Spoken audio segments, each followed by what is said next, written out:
Hello, so this week we're looking at electoral strategy and campaigns. This is a long lecture, it's roughly double the length of what it should be. So take breaks, there are 3 natural breakpoints in this, but it's a big topic and I didn't want to leave anything out, so you should be getting a full picture. Alright then.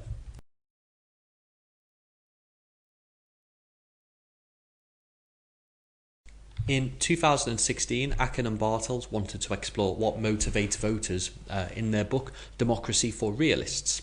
They argued that there existed a folk theory of democracy, the notion that citizens evaluate political leaders on the basis of ideology or issue preference, so this idealised notion of how people vote, essentially.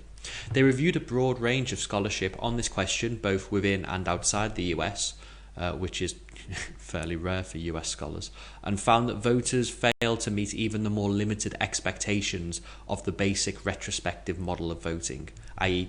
rewarding or punishing elected officials based on assessments of their performance in office, rather than voting based on their own ideology. So they found essentially that the idea that people will reward good governments and punish bad governments was basically just gumph. So with that in mind, we'll explore 3 different models of voting behaviour in the first section of this presentation. Alright, so the Columbia model emerged from the University of Columbia in the United States, and it sought to explain how voters made sense of politics despite generally not paying much attention. This emerged roughly 1944. Lazarsfeld, Berelson and Gaudet published The People's Choice, and it was the first study to rely on representative sample surveys to explain what factors motivated individual voting decisions. Their case study was the 1940 presidential election in Ohio, and they argued that exposure to the election campaign essentially had 2 effects. It reinforced the choices made by early deciders, and it motivated latent positions of uncommitted voters, i.e. the campaign encouraged people to vote who were going to vote anyway for the candidate they were going to vote for, or people who were not necessarily motivated to vote but still had preconceived ideas of the different candidates, i.e. they liked them or didn't like them, well, they were reinforced by the campaign. These predispositions were associated with 3 types of social characteristics: a citizen's class, a citizen's racial or religious identification, and the region of the country a citizen lived in, and whether that was urban or rural. The social characteristics that were activated by the campaign were described by academics as the Index of Political Predispositions, IPP, and this index predicted the 1940 vote quite accurately. For example, the IPP predicted that rural middle-class Protestants would vote for the Republican candidate, and this was true for roughly 74% of the group. So, at the core of the Columbia model's argument is the idea that an individual's social identification, or political predisposition, largely accounts for how citizens think and act with regard to politics. That is, essentially, your socio-demographic group is important in determining your voting behaviour. Alright, so the Columbia model emerged from the University of Columbia in the United States, and it sought to explain how voters made sense of politics despite generally not paying much attention. This emerged roughly 1944. Lazarsfeld, Berelson and Gaudet published The People's Choice, and it was the first study to rely on representative sample surveys to explain what factors motivated individual voting decisions. Their case study was the 1940 presidential election in Ohio, and they argued that exposure to the election campaign essentially had 2 effects. It reinforced the choices made by early deciders, and it motivated latent positions of uncommitted voters, i.e. the campaign encouraged people to vote who were going to vote anyway for the candidate they were going to vote for, or people who were not necessarily motivated to vote but still had preconceived ideas of the different candidates, i.e. they liked them or didn't like them, well, they were reinforced by the campaign. These predispositions were associated with 3 types of social characteristics: a citizen's class, a citizen's racial or religious identification, and the region of the country a citizen lived in, and whether that was urban or rural.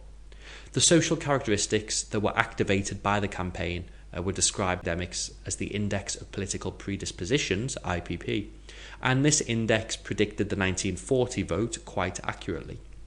For example, the IPP predicted that rural middle-class Protestants would vote for the Republican candidate, and this was true for roughly 74% of the group.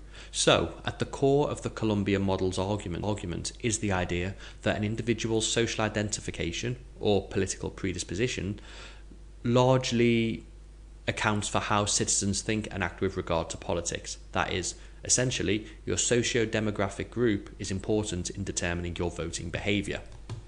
Also, if socio-demographics did effectively structure voting behaviour, we would expect for groups to be overwhelmingly one party or another.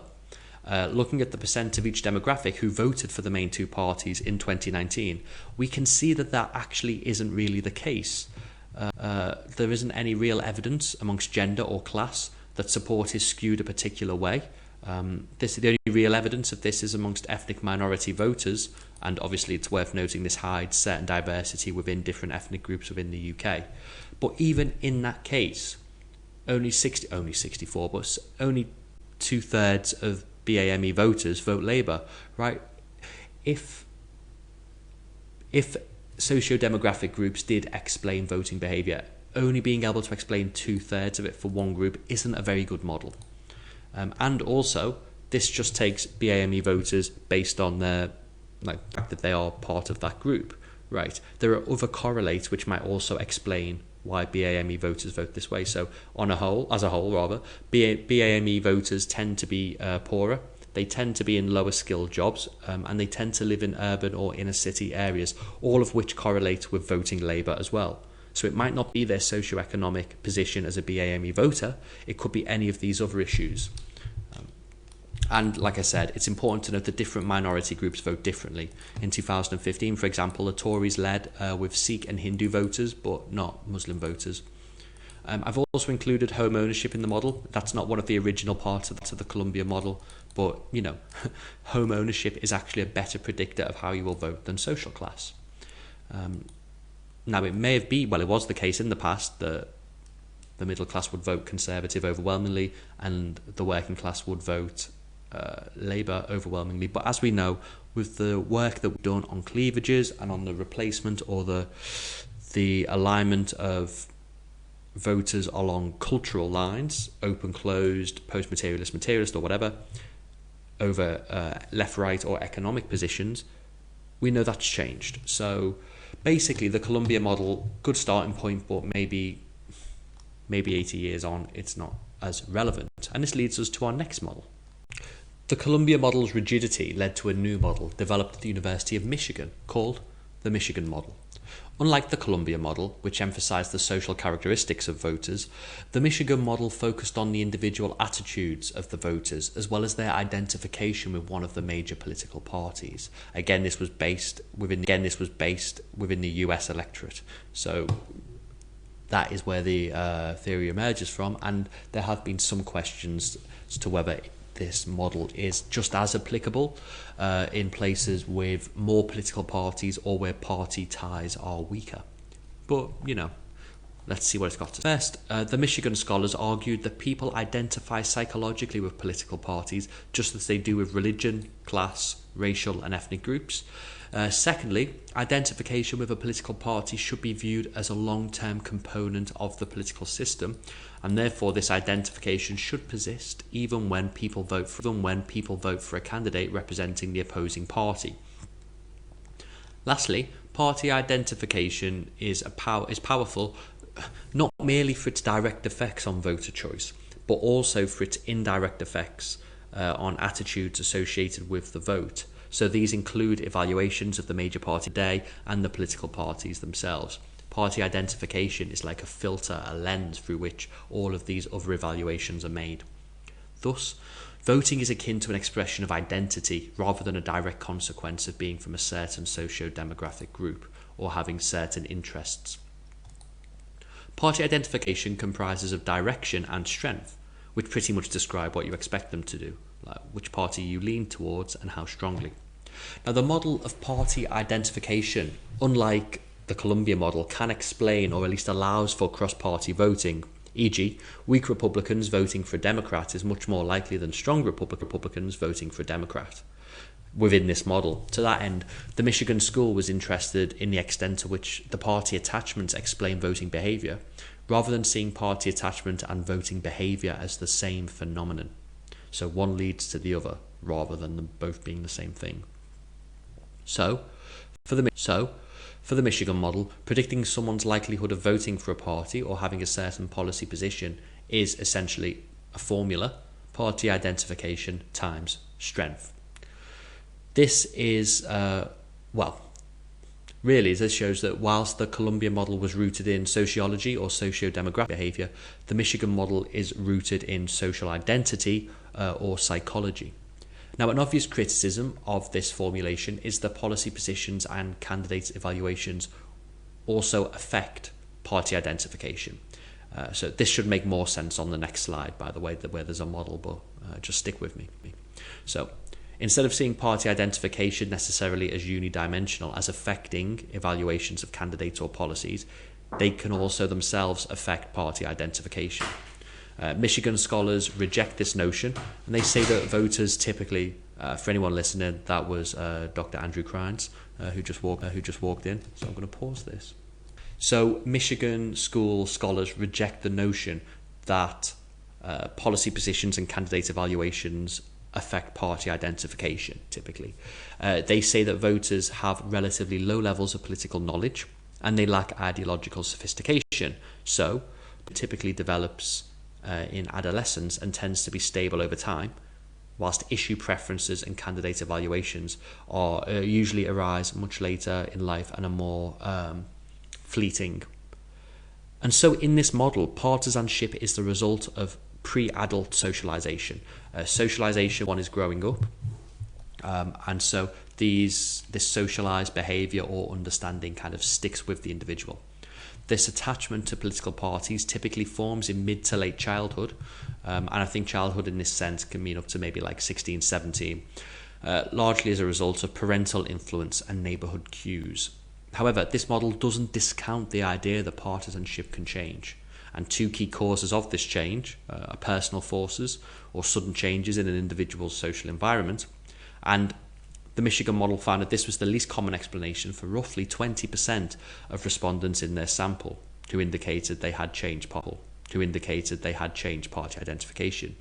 And then there's also social forces, which involve experiences shared across a large number of citizens. These can operate in two ways: through life cycle changes, i.e. changes which occur within different stages of an individual's life. So, the argument goes that if you own a house, have a mortgage, have a estate, you're more likely to be conservative than when you're younger and you don't have those ties. It's a traditional argument. And the second way is that they can affect partisanship through massive societal dislocations. In the US, such as the Civil War, globally the Great Depression, World War II in the UK. From the vantage point of the Michigan model, though, these issues can influence partisanship only when they achieve kind of that level of all-encompassing intensity. So whilst change can occur, it is not common. Later scholars looked at the issue of short-term changes in the vote. So in The Concept of a Normal Vote by Converse in 1966, he argued that there were often large fluctuations in presidential election outcomes from one year to the next, with no corresponding change in the overall distribution of party identification. He classified the election outcomes as either representing a normal vote and those which represented short-term deviations from the normal vote. And by short-term deviations, Converse meant that the election outcomes were sometimes influenced by fleeting circumstances, such as scandals or crises, which didn't overall affect the balance of partisan support in the electorate.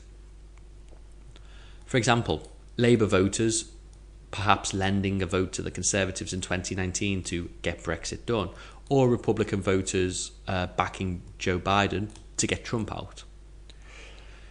Over time, this research led to the idea of partisanship as a social identity, which thus should be treated in the same way in terms of stability, impact, the way it structures choices, as other social identities. And then finally, one interesting point about the Michigan model is that it built on the Columbia model by taking socio-demographic groups into account. A later attempt at replication of the original study in 2008 found that group members who identify strongly with their group are more likely to vote in accordance with that group. I.e., the more strongly you feel working class, the more likely you are in accordance with how working class people are perceived to vote. Similarly, the more middle class you feel, the more you'll vote in the way a middle class member will. The same applies, so this is stronger for Jewish people in America, weaker for Catholics or black voters. And so perhaps it's also tied to this idea of how much of a common sense of identity do you have. So in the UK, this might be those who feel particularly working class are more likely to vote Labour, whereas those who are objectively working class but don't feel it are less likely to vote Labour. So the authors of The American Voter Revisited, which is a good play on words because the original study was called The American Voter, that the influence that is exerted by social groups is done largely through their impact on party identification. So social groups are important, but only to the extent that they structure how you identify with a party. And so we can see both the Columbia and the Michigan model coming together to help shape it. Social group attachments inevitably lead to partisan group attachments, but then partisan group attachment becomes part of the individual's identity and harder to dislodge. Now, a lot of this research was done in the US. How well does it travel? So it depends on the context. Partisanship is more stable in the UK than in, say, Netherlands.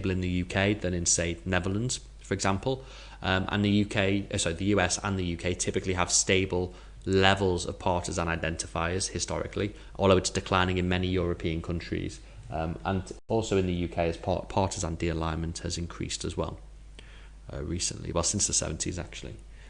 The classic application of the Michigan model to the UK context was done by Butler and Stokes was one of the authors of The American Voter, in their book Political Change in Britain. They found that political generation, i.e. the era in which one was born, and duration of partisanship also predicted party identification. That is, the length of time one has been a partisan, the more heavily it predicts one's vote, which is, not really counterintuitive. That's what we expect. The longer you identify as, say, a conservative, the less likely you are to vote for another party because it goes against how you see yourself.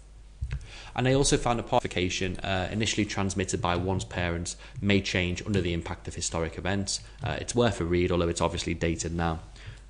They also found that where your parents differed in their political views, that child is more likely to swing towards the predominant political view in their neighbourhood or based on their class. So if you're a working class kid with a Tory father and a Labour mother, you're more likely to swing to Labour, whereas the reverse would be true if you were a middle.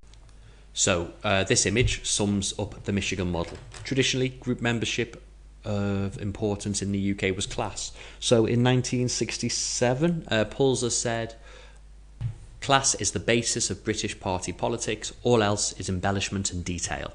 That was in 1967, but from early 1970, we began to see a process of class de-alignment start, a process whereby class-based partisan loyalty was increasingly eroded. Social mobility was one factor in this. People were increasingly aspirational and more likely to see themselves as middle class even if they were not, and they would vote accordingly. YouGov found that 1 in 3 people are likely to self-identify as the wrong class when asked, i.e. wrong class based on how you could objectively measure them. An increase in education also allowed for choices which were not strictly class-based. There was a breakdown in experience shared by class. So if the argument for class-based voting was that being in the same socioeconomic class resulted in shared social experiences and interests, things like the welfare state, social mobility, the erosion of traditional working class jobs and industries undermine that shared experience. Rising standards of living also undermine the need for solidarity amongst the working class. And policies. Class-based voting is presupposed on a very economic-focused dichotomy, increased welfare spending, which the working class want, or tax cuts, which the middle class want. But as we know, social authoritarianism or liberalism are also important. Lipset argued in Working Class Authoritarianism, and this was back in like the 60s or 70s, that the working class are naturally more authoritarian than the middle class, more likely to want tougher punishment for criminals, etc., and hence on a social policy spectrum can be wooed by the Tories. So Thatcher did some wooing in the 80s and got 42% of C2 voters, while only 35% of that group voted Labour. As such, surprisingly, the importance of class to voting has been criticised from numerous angles. It was never always the case that a class votes as a cohesive bloc. Since 1945, the Conservatives have won between a third and a half of the working class in each election. 2019, it won the highest share of the working class vote, I think, that it ever has. In Liverpool, for example, religion was also a very important factor in structuring voting behaviour up until the 70s. People are individuals, they have different values and interests. A class may increase the likelihood of having similar interests and values, but it doesn't guarantee it. And there's also other group identities which might be more important. So ethnicity, maybe sexuality, religion. And this final point forms the core of what I want you to think about when you consider the Michigan model. Do you think the model has much in the way of explanatory power today in general? If so, what are the salient group memberships which structure voting behaviour today? And what role does family play? Do you think it's still as important, or do other means of creating your own identities, such as the internet, which allows you to meet people that you never would have met before? Does that?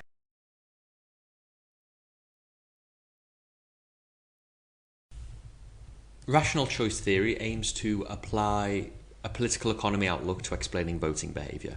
At its core is the idea that voters are rational creatures, so the cracks in this theory might already be apparent, and they vote based on their own individual preferences, however they measure them.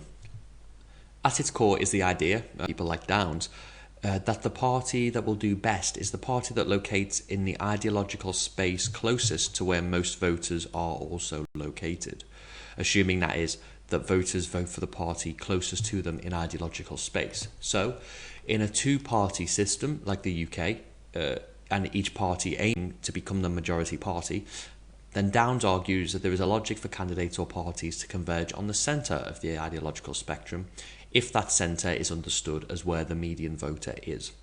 Now, some parties put their beliefs before winning elections. So, for example, environmental parties, parties that want independence, for example, Eurosceptic parties, they might not be willing to compromise on that. So they won't be able to move to the median voter. But what they might be able to do, in a first-past-the-post system at least, is attempt to peel away some of the other party's support and then thus pressure them into pressuring the other party to make changes. This insight led to a number of different theories emerging from this. So Palfrey, for example, shows how two-party systems can deter third-party entrants by actually keeping away from the median voter, thus explaining non-convergence. So firstly, they can prevent parties from from the extreme left or the extreme right, or more right-wing or more left-wing, occurring by not moving all the way to the centre. So by staying in a broadly centre-left area and a broadly centre-right area, they can protect their flank, as long as they don't leave enough space in the middle for a viable third party. And that's easier in a first-past-the-post system than it is in a PR system. In a multi-party system, however, and especially in proportional systems, parties must be aware of the ideological shifts in parties close to them, and there's much more in the way of moving parts. And that complexity means that any movement by a party is risky because it could upend the equilibrium, the ideological equilibrium between the parties. And this makes long-term predictions much more difficult, because you get a situation where there are so many moving parts, it's hard to model it out. So it's easier to apply theory when there is only a two-party system or competition is only along one cleavage. The more cleavages there are, the harder it is to predict party behaviour. There are a number of assumptions underpinning the median voter theory that don't hold, such as ideology along a single ideological dimension, voters being rational, etc. So voters being rational, etc. So generally, the median voter theory or rational choice theory is a reference point for comparative analysts to explain why it is the parties are not at the median, or the winning party did not capture the median voter, rather than a theory for explaining actual behaviour in the real world. So it allows to point where divergence occurs and why, rather than saying this is actually a recipe for how parties will behave. Trust is one factor which impacts the median voter theory and factors into the rational choice theory. Now, this trust could be on issues of competence. You trust one party to do better than another, or it could be how a voter thinks the candidate will respond to unforeseen circumstances. So, for example, young people might trust that Corbyn would have acted in a way that helps poorer people if there was a recession in the future, right? Because they have this level of trust in him in a way that they don't see, say, the Conservatives would act. Now, this is often based on past behaviour, and it also leads to the idea of an incumbency bonus. If voters know they can trust individuals who are already elected, especially if the parties are fairly indistinguishable ideologically because they have converged on the centre ground, then voters are more likely to choose the candidate better the devil they know, essentially. Ideology as well can also play a role in generating trust, with voters being able to predict how politicians might act in future by knowing their general ideology or worldview.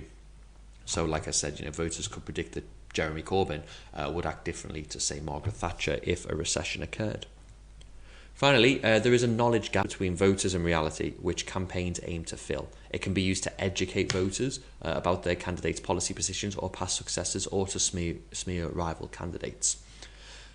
Now, rational choice theory also applies to other democratic processes, so party leadership elections, for example, and we should expect new leaders to win by gaining the vote of the main party voter. But then the party leadership is also incentivised to swing back to the centre to appeal to the median general voter, and that's where things like political skill and campaigning comes into play. There's also the role of issue salience. So the idea of universal rationality is problematic. People's perception of rationality and also how they judge policies varies based on things like their everyday experiences, and so a rational action or response to one person may seem suboptimal to another. So it's likely that interests will always be shaped by one's social position. Now, rational choice theory can account for this when it says that different individuals have different values on different outcomes. So it's not saying that there is a universal rationality really per se, but that all voters make their decision based on their own rationality. So the process is universal, even if the concept of rationality isn't. And individuals will differ on what issues they see as important or what they don't. And we call the issues which structure people's voting behaviour politically salient issues, not just any old issue which is important. So, for example, although it's important, very few people are going to be casting their vote based on transport policy. Butler and Stokes argue that to be salient, four conditions have to be met. Voters have to be aware of an issue. Voters have to have an opinion on an issue. Voters must detect a difference between the parties on an issue, and voters must actually convert their preference into actually voting for a party whose views on the issues are approximate to their own. Brexit, the NHS and the economy are all issues which are highly salient.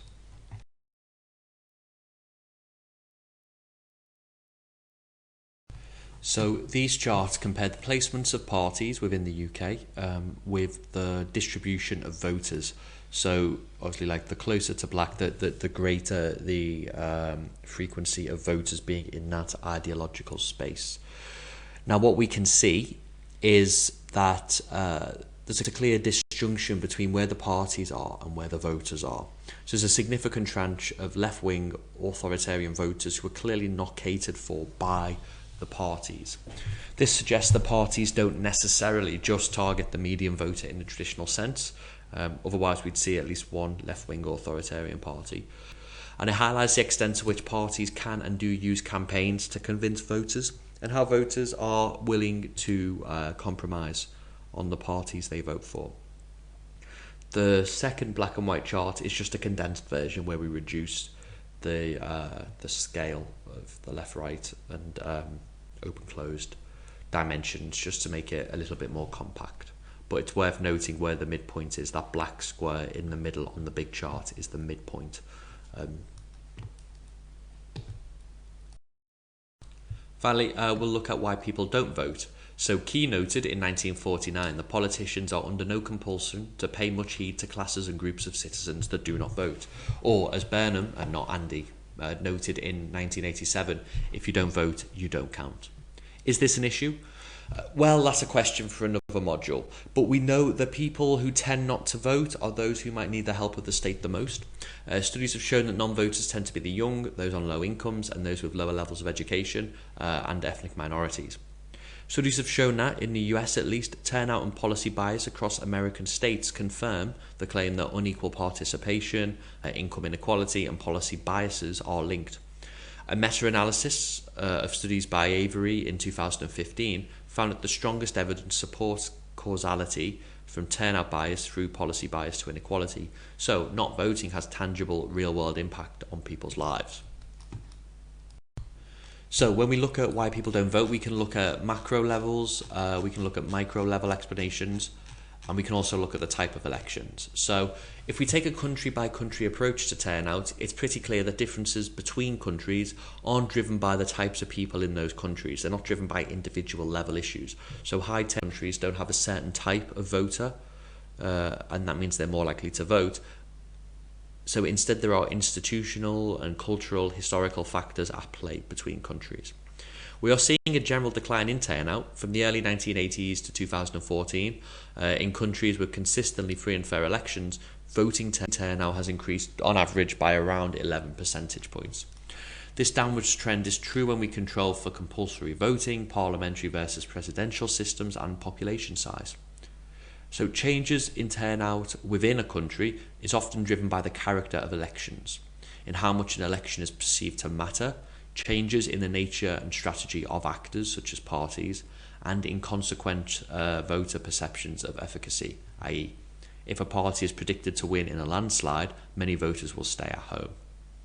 If an election is perceived as more narrow, then voters will turn out. Gaze in 2006 and later Cancella and Gaze in 2016 undertook a meta-analysis of studies of voter turnout. And they found that turnout is lower in larger countries, higher in smaller ones, but population concentration, i.e. in urban versus rural areas, is much less frequently found to have an effect. Population stability tends to have an effect, whilst ethnic heterogeneity tends to reduce turnout in proportion to the size of minority groups. So the more diverse a country is, the lower the levels of turnout relative to the size of the minority groups. Unsurprisingly, past levels of turnout are a good indicator of present turnout. Campaign expenditure is another good predictor, while some effects for its tone and how negative or positive campaigns are. Compulsory voting obviously delivers one of the most robust positive findings for turnout, depending on its level of enforcement. Ease of registration and ease of voting generally also tend to have consistent positive effects. So if you want people to vote, make it compulsory, make it easy to register, and make it easy to vote. Interestingly, the 2016 study found that socioeconomic variables appear more important in explaining turnout in subnational elections, whilst political variables are more relevant in national elections. This might be because people to vote in general at lower level or subnational elections, so those who are in higher socioeconomic groups are more likely to see voting as a civic duty regardless of the election type, and thus not require mobilisation, unlike those from lower socioeconomic groups who might be less bothered about things like subnational or local elections.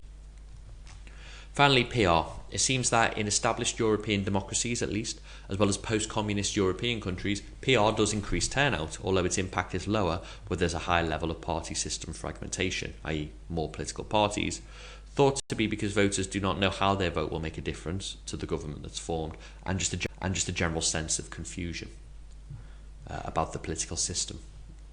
Furthermore, Selb in 2009 found that turnout was lower under plurality systems like First Past the Post compared to PR systems because of the lack of competitiveness in safe districts rather than because of PR itself. So in the UK, for example, if more districts were competitive in First Past the Post, then we'd see higher levels of turnout.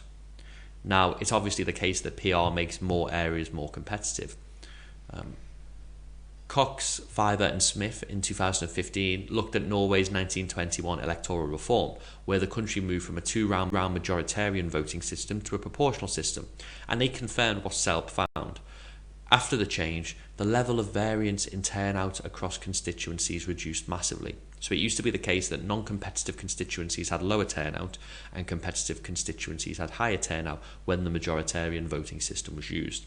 But turnout went up in areas which used to be non-competitive because they became competitive or more competitive under PR, but actually went down in formerly competitive constituencies because parties and elites used to campaign hard and mobilise the vote, but under PR they're unable to put as much resources into a single area and have to spread their resources more widely.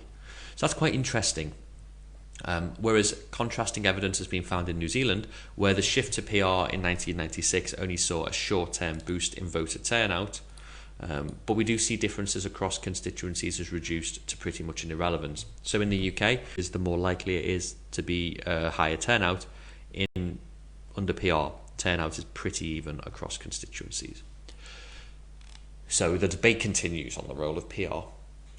The type of election is also important. So turnout varies based on the type or perceived importance of an election.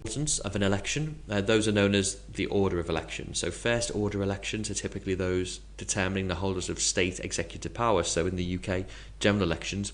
Second order elections are typically others, such as devolved elections, local elections, European Parliament elections. Second order election results, outcomes and turnout is generally shaped by the politics of the related first order elections. So citizens take cues from the performance of national government rather than the politics of the second order level. So, for example, how people often vote in local elections is typically a reflection of their views on national government and the party, whereas in the UK, local elections tend to see higher turnout than European elections, partly because people perceive more to be at stake on a local level than a European level. And then finally we have micro-level explanations or individual level. There are a number of factors which influence both voting behaviour or whether you vote at all. Younger people are less likely to vote than older people. Some scholars argue this is because younger citizens might not have a clear sense of their own current and future political interests, such as Akin in 2006. It might be that time is required for the gradual internalisation of societal norms, for example, the expectation to vote. And it's the case that markers of maturation and the adoption of adult roles might be better predictors of who votes than age. So if you're a very mature 18-year-old, you might be more likely to vote than an immature 27-year-old, say. And age isn't to be confused with generation or cohort effect. So coming of age in a particular political epoch has been shown to be related to the values that individuals have, e.g. baby boomers, children of the welfare state or Thatcher's children, for example, but less important for turnout. But it could be the case that those who came of age showing times of low turnout are likely to vote. Socioeconomic status is also often used when exploring data sets on turnout. Lower levels of education is correlated with lower likelihood of voting, and seeing yourself as working class tend to result in lower levels of turnout as well. Typically, in the UK at least, black and ethnic minority turnout is lower than among white voters, and partly this is due to the intersection of other factors such as education levels, the marginality of the seats they live in, age and income levels, but the relationships typically still holds even when controlling for these factors. Here we can see patterns of non-voting amongst groups in the 2019 general election. What is interesting is that groups which have a higher likelihood of voting Labour also tend to have a relatively higher likelihood of not voting at all. So for example, C2 voters, DE voters, BAME voters and renters. Now, the extent to which you think non-voting is a problem will be down to your own views, but I don't think it's necessarily controversial to say that Labour might do better if compulsory voting was introduced, or if efforts were made to make voting easier than it already is. So far, we've looked at factors which structure voting behaviour outside of election time, and we might give the impression that actually, since voting behaviour is either driven by socio-demographics, by partisan identifying, or by rational choice, campaigns will have little effect. But campaigns can do four things which make them important. They can prompt people to change their voting intention. They can reinforce voting intention. They can encourage someone to turn out to vote, or they can discourage someone from turning out. So as partisan de-alignment increases, i.e. individuals feel less tied to a political party, and people make up their minds on how to vote closer to the election date, which are phenomena that we know happened, the campaigns have an increasing role in shaping how individuals will vote. So as Pettit notes, election campaigning is seen by many as having gone through 3 eras so far, and these are summarised on the table on the next slide. Typically, these various tripartite frameworks emerged before the rise of social media, and there's numerous scholars now who are arguing that social media or digital campaigning makes up a fourth era. I would also say to not consider these eras or stages as discrete, so there's overlap. Perhaps parties don't necessarily move at the same pace through the eras. A method used in one might also be used in another era. Now, these are covered in more detail in the reading with Pettit, so I won't go into too much detail, but it's important to cover. So the first era, or the pre-modern era in Pippa Norris's framework, predated the rise of television and focused on activity at a local level. The campaign was typically ad hoc and focused on the time between the dissolution of Parliament and polling day, which is known as the short campaign. The campaign itself will be made up of direct communication between candidates, volunteer organisations and voters, often supported by a local partisan press, and through mechanisms like town hall meetings and door-to-door campaigning. This would give the candidate a good sense of what the mood of the constituency was, rather than relying on polling. But despite the abuse polls get nowadays, they are a lot more accurate than feel. There was limited national coordination of campaigns, and the role of national figures was to turn up in a locale as part of a whistle-stop tour of constituencies to show their support for the local candidate.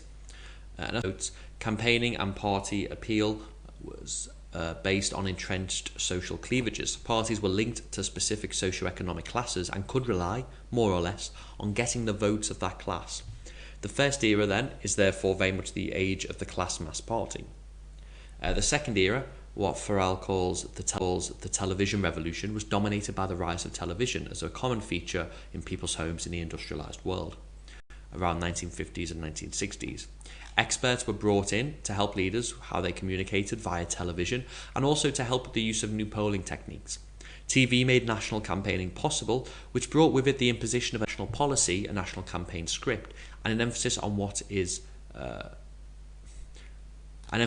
on the role of the centre in shaping those campaigns, so the national leader became more visible and thus more important to a party's prospects. And so we see a strengthening of the central and the national at the expense of the local. However, TV also meant that within your traditional voting bloc, your voters could also see the policies and campaigns of other parties as well. So, as Pettit notes, parties were no longer the main mediators of political information to their traditional, often class-based audience. They now had to compete with the parties for their votes and their voters' attention, and ultimately for their loyalty too. Add that to the decline of many traditional class loyalties, and we see the beginning of the rise of catch-all parties, competing for the attention of voters, based less on intrinsic loyalty and more on the attractiveness of the product being offered. So that's a big quote from Pettit. Thus, in this era, parties are centralising the campaign and bringing in experts to help sell the product, that is, the party and its policies. The third era, Norris's postmodern era, saw the rise of the permanent campaign. That is, every action done between campaigns is viewed on the basis of what impact it will have come the next election, through focus groups, polling of messages, policies, brands, etc. And there's a rise in the role of experts who now not only use sophisticated polling techniques, but also advise the party on what policies it should choose. This increases the control of the centre, since these campaigns have to report to someone. And since experts guide campaigns, local deviation from the campaign line is seen as a major issue. Unlike in previous eras where parties had a product, a range of policies and personalities to sell to the public, in the third era, Farrell and Webb say the parties are overwhelmingly preference accommodating rather than preference shaping. That is, parties will shape their product and their policies based on what the public want, rather than necessarily offering the party's policies rooted in the party's core beliefs. Although it's important to note, as Pettit does, that there are limits on how far parties can stretch this and remain credible, either because it goes outside their ideological scope or because voters don't trust the party on the issues. The chart on the right of the slide shows how important a campaign can be, and is taken from the 2017 general election, where we see a hemorrhaging, well, maybe not a hemorrhaging, that's probably too strong, but the Labour gaining votes from the Conservatives and the Liberal Democrats, as well as a massive chunk of undecided voters in order to deny Theresa May her lands. Here is a summary of the three eras as understood by Pettit. One issue with the three eras is that it underestimates the role of local campaigning, as we'll see later. There is clear evidence that local campaigning does work, although it's more relevant in some contexts than others. Scholars have noted the emergence of a fourth era of campaigning, which began to take shape with the rapid growth of social media from the mid-2000s. Three major developments distinguish the fourth era of political communication and campaigning from the previous eras. So there's the rise of big data, a massive increase in the volume of electronically stored information about individuals, households, geographic units, along with hardware, tools and analytical techniques for deploying this information in campaign settings. For politicians and campaign professionals, measurability is important because it generates instant feedback and lets them fine-tune their messages and policies, and to deliver them with unprecedented precision to types of voters, e.g. undecideds in competitive districts whose support will matter on polling day. And it can be used to target rival voters to prevent them from coming out. Secondly, the turn towards news consumption via social media has had both a democratizing effect as well as also lowering the barriers to entry for those who want to mislead.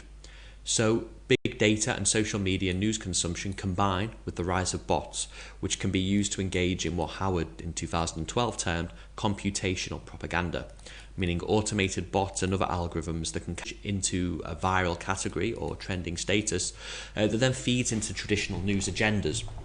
So you can make something a news story by going viral on Twitter, even if there's not really much behind the story.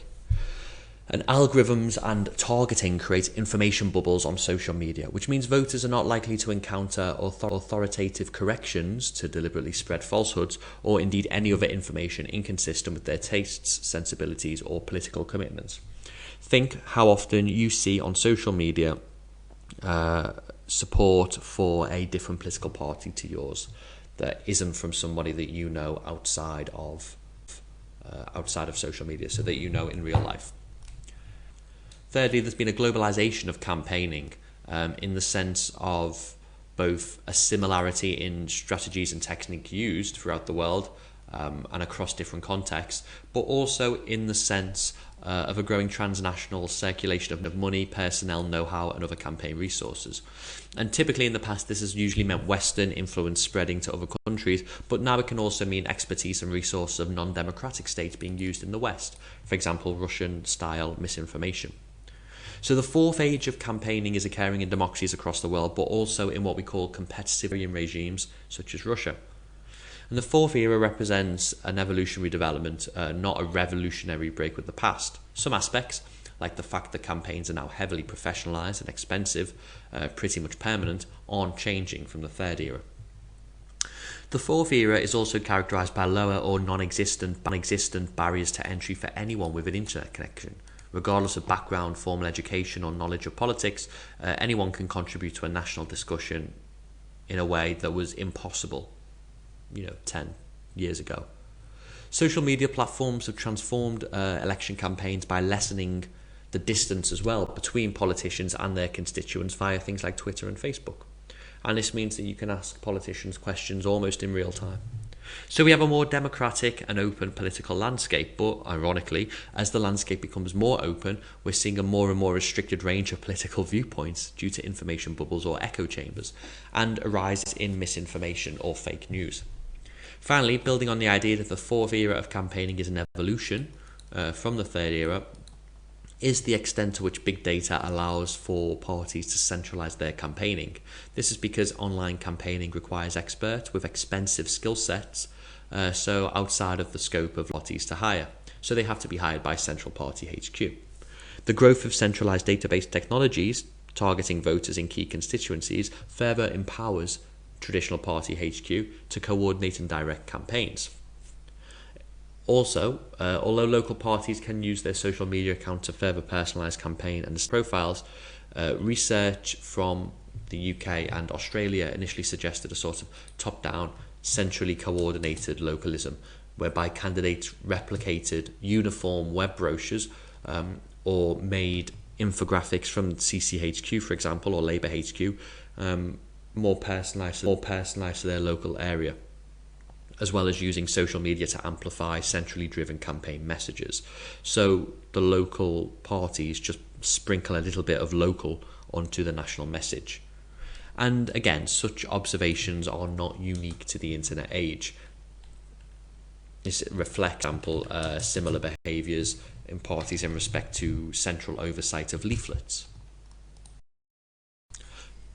Of course, we assume that all parties want to win elections, but that does not necessarily tell us what strategy they will pursue to do so.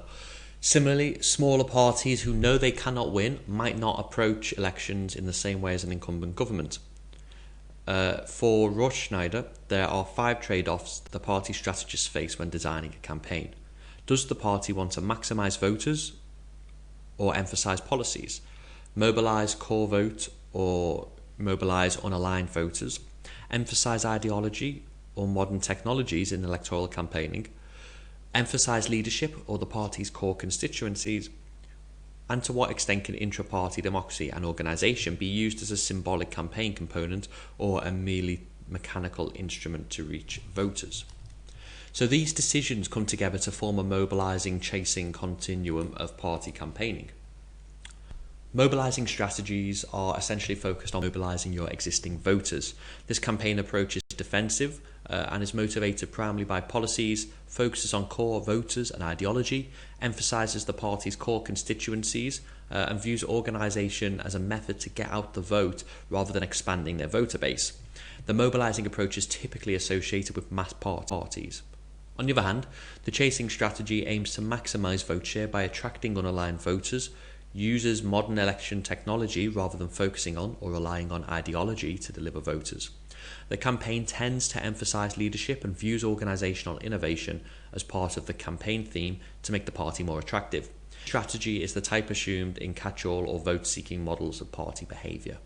Examples in recent electoral history include Labour in 1997, which chasing but elements of mobilising necessary for the groundwork to make sure core voters didn't abstain.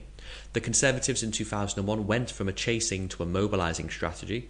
They attempted winning unaligned or swing voters, but attempts to shift the party ran into ideological roadblocks, and they ended up appealing to the core vote, either Euroscepticism, Save the Pound, etc., and running strong campaigns in seats it already held, ignoring the polling evidence and believed its ideological and policy positions were attractive to voters.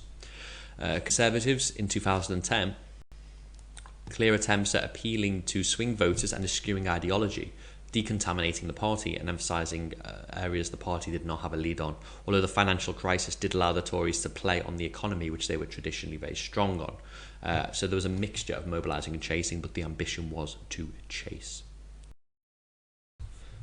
Local campaigning has typically been overlooked as an area of research. During the modern period, constituency campaigns were seen as largely irrelevant to the final outcome.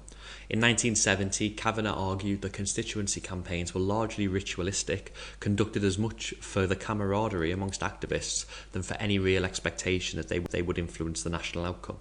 Similar conclusions were drawn in electoral studies throughout the 80s. However, from studies looking at the 1987 and 92 general elections, a revisionist school has challenged this, arguing that constituency campaigning can improve electoral performance and indeed can be the difference between winning and losing, not just a seat, but obviously as a result, government. Patty and Johnson in 2003 argued that this view is the new orthodoxy. And there's a lot of literature out now about local campaigning, but essentially the amount of effort taken in constituency election campaigns is determined by the marginality. The more marginal a seat, the more likely parties are to contest it fiercely. Incumbency. So local MPs act as a draw for campaigners throughout the Parliament, helping to ensure there are members on the ground ready to campaign. They provide almost like a hinge upon which the local party can kind of hang Whereas without MPs, and especially in areas without MPs and councillors, then the local party is relied fully on volunteers who don't have a financial interest in the success of the party. Local party strength is also important. The stronger the local party, the more likely an intense campaign is. And money. Constituency spending is an effective proxy measure for local campaign strength. But what do? Well, local campaigning consists of sending election addresses, leaflets to voters, holding public meetings, delivering leaflets, putting up posters, arranging postal votes, trying to get local media coverage, arranging doorstep visits by the candidate, and canvassing voters either by telephone or in person to identify their voting intention and, as a consequence, establish in which areas the constituency their party support lies. On polling day, getting out the vote is vital. What is known as dawn raids are common, where you get up very early and as soon as the polls open, knock on doors to see if people are going to vote, if they need any help to vote, and then taking them off once they have voted. Unlike with the National Party, on a local level there's been a decline in full-time professional agents, typically replaced by professionalised or trained volunteers. And data is power. So nowadays canvass data can be uploaded to sophisticated central party databases, which then market research software to target voters directly. Volunteers are directed to households based on their spending habit, based on their credit history, based on data that is publicly available for them or is privately available by third-party firms, or based on algorithmic predictions, a long way away from local parties having a feel of which area votes for them. Telephone canvassing also means you can outsource campaigning to areas where volunteers might be unused. So if you've got a very safe Labour seat, for example, in Liverpool, where there's 5, you can use voters there to campaign via the telephone to canvass, marginal seats across the red wall, say, without having to shift people out. However, the Conservatives especially have been pushed to keep funded centrally paid campaign managers between the 2017 and 19 general election. So this aims to keep a consistent party presence in marginal seats, as well as lend an element of professionalism on a local level, but expensive. There's increasing emphasis on centralised campaigns in winnable constituencies with a large amount of resources pushed into them. And you can see this perhaps in 2005 and 10, Lord Ashcroft's Target Seat project, where he funded agents in more viable seats for the Conservatives. So the aim of the campaigning of canvassing is to identify possible Conservative voters in target seats and to send them election material, provide grants to constituency parties with viable business plans to organise campaign activity, and to redirect resources to key constituencies, even during the last few weeks of campaigning. Fisher et al. Look at the role of campaigning, and they find the more campaigning parties engage in overall, the more voters in general are mobilised. But parties are becoming increasingly focused in fewer and fewer battleground seats, which is bad for political discourse and general engagement. Their analysis of constituencies, where there are scores for all 3 parties in terms of campaigning and mobilising, show that the combined levels of both traditional and modern modes of campaigning are associated with higher levels of turnout, whereas e-campaigning, whilst positively signed, has no statistically significant effect. Fisher et al. 2014 show that despite the growth in campaigning styles that incur cost, the more traditional approaches conducted by free volunteer labour still have a greater propensity to deliver electoral impact. So really, it's the kind of hard work of knocking on doors. A more intense constituency campaign was associated with higher levels of turnout at the 2010 general election, and this positive impact was shared at the individual party level by Conservatives and Liberal Democrats. But for Labour, campaigning either depressed turnout at the 2010 general election or had no significant effect on it. A question of why Labour's campaign should have different effects on turnout compared to the other 2 parties, and one of the reasons is that Gordon Brown was so unpopular and the Labour brand was so tied in 2010 that putting out adverts for them to Labour voters just reminded them how crap the party was, and so made them less likely to turn out, or at least meant that the campaigning wasn't mobilising voters because the brand itself that they were trying to mobilise based on was poor.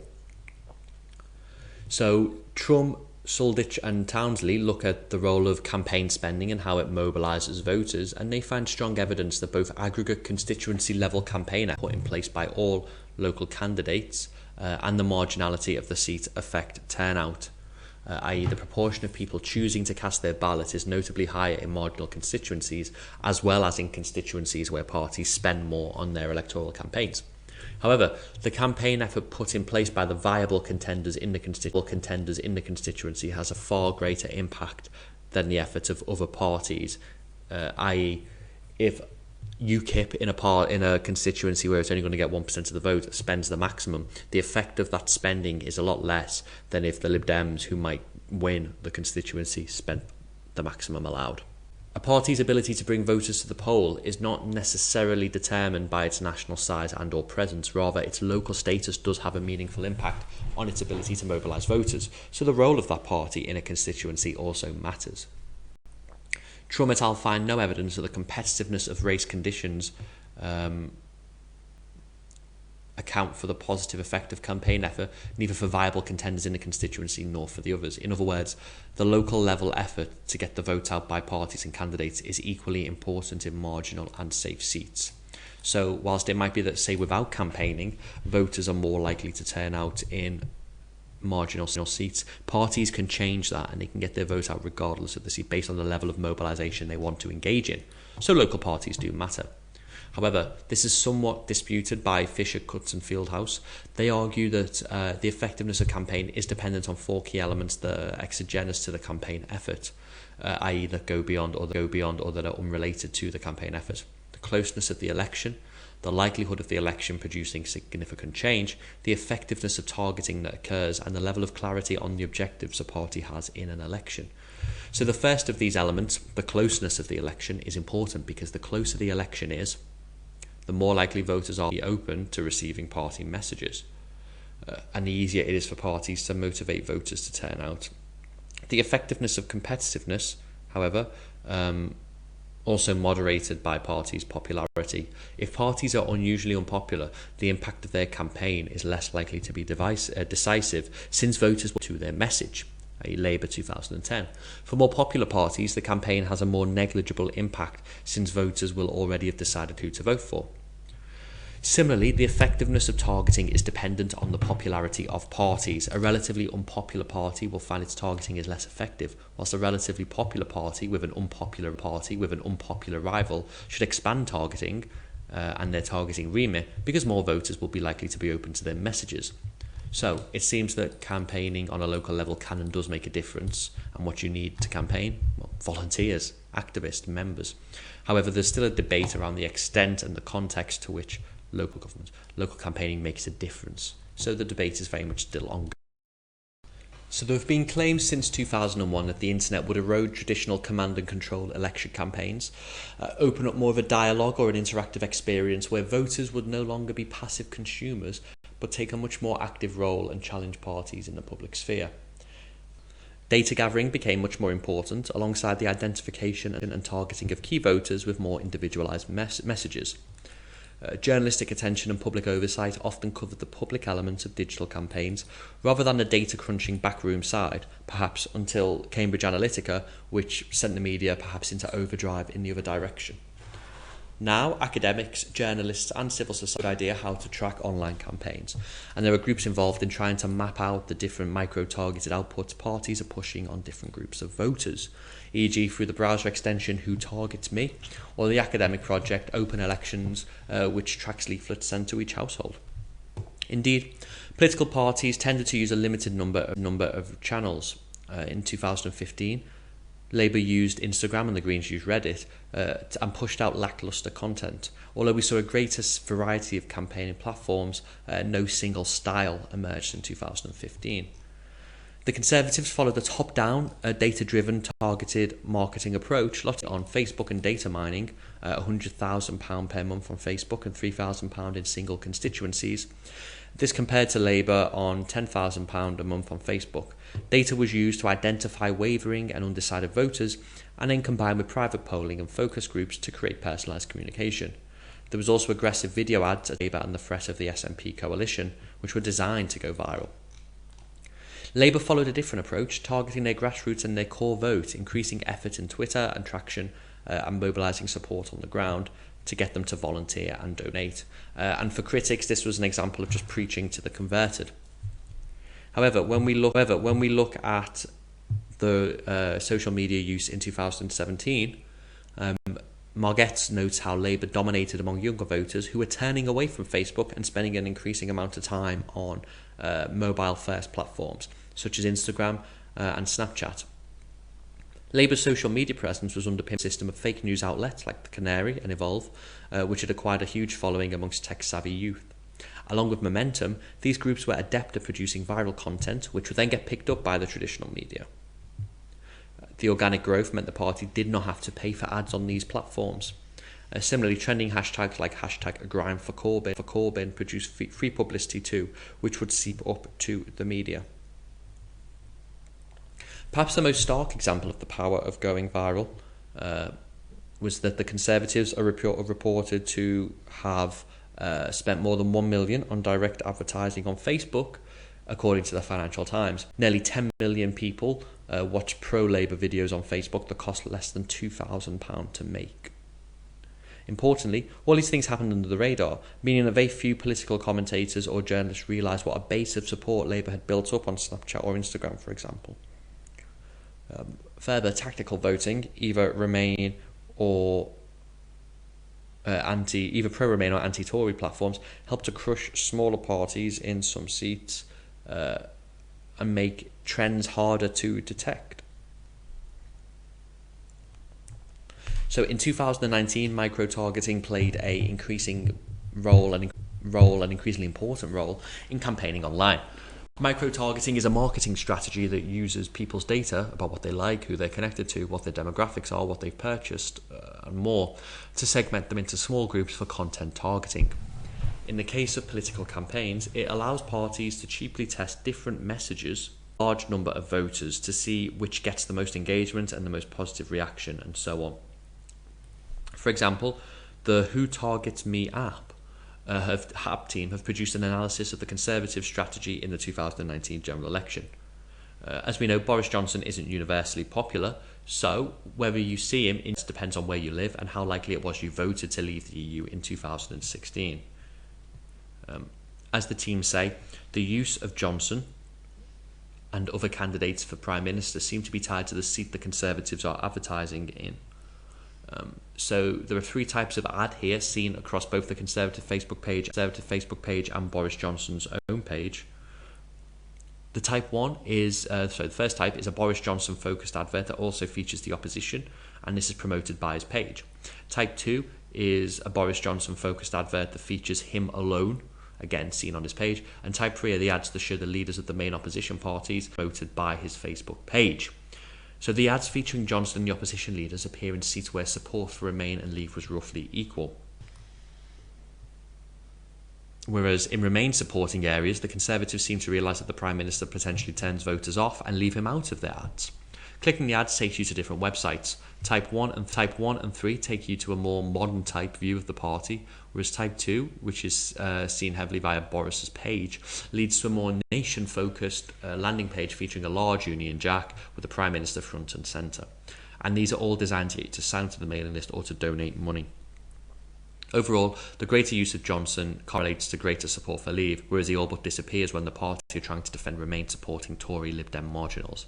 As such, the days of a truly national campaign with all voters seeing the same information really is over.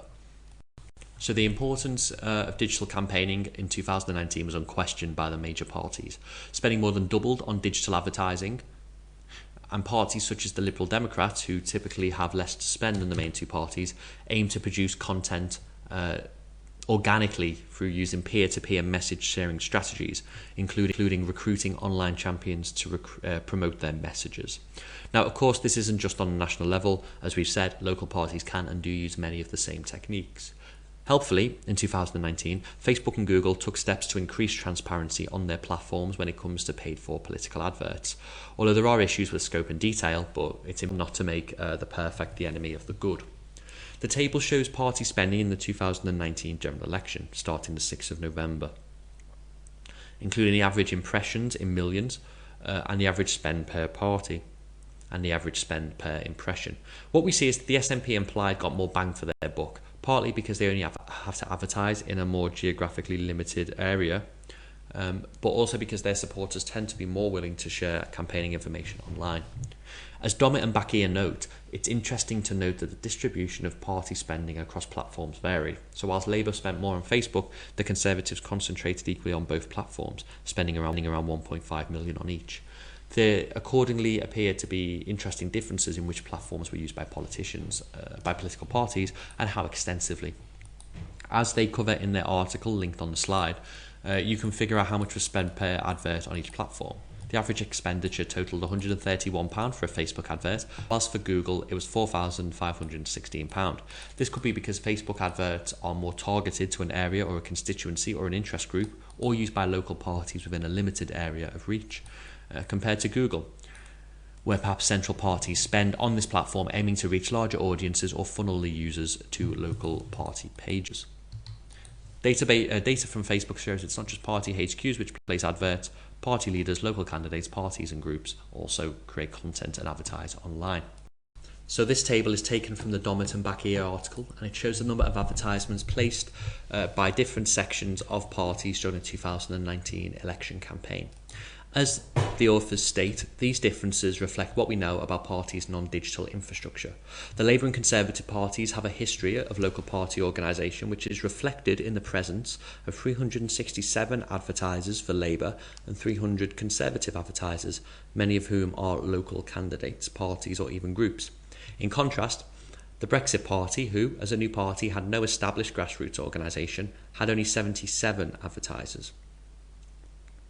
These figures are interesting. As a truly digital campaign, we'd expect each of the 650 parliamentary seats contested at the election to exhibit local party or candidate accounts, meaning that each party would have over 650 separate advertisers. But this is not the case. Indeed, even in Labour, the party with the most advertisers, only around half of constituencies have local advertising presence when removing national figures and other groups. As such, there is significant potential for the local use of digital advertising to expand. Of course, parties are not the only campaigning organisations during elections. Civil society and campaign groups are also allowed to spend money. In 2019, a lot of these campaigns were focused on Brexit or voter advice apps, and this analysis only covers regulated spending. So there's also evidence that digital campaigns were coordinated amongst volunteers in Facebook groups, WhatsApp chats, with the aim to go viral and get mainstream media traction. These groups aren't about political balance or carefully reasoned argument designed to persuade others. Instead, they're there to rally the troops, spread lines of attack and get other people to pitch in. Other elements of online or digital campaigning which go understudied are community Facebook groups, which are often set up by political activist candidate councillors with the aim of creating networks throughout the year, hearing about key issues, potholes, bins, antisocial behaviour, etc. in almost real time, and then to be shown to be getting things done in response. Even if the membership only reaches 1,000, that's still quite a chunk of a local area's electorate.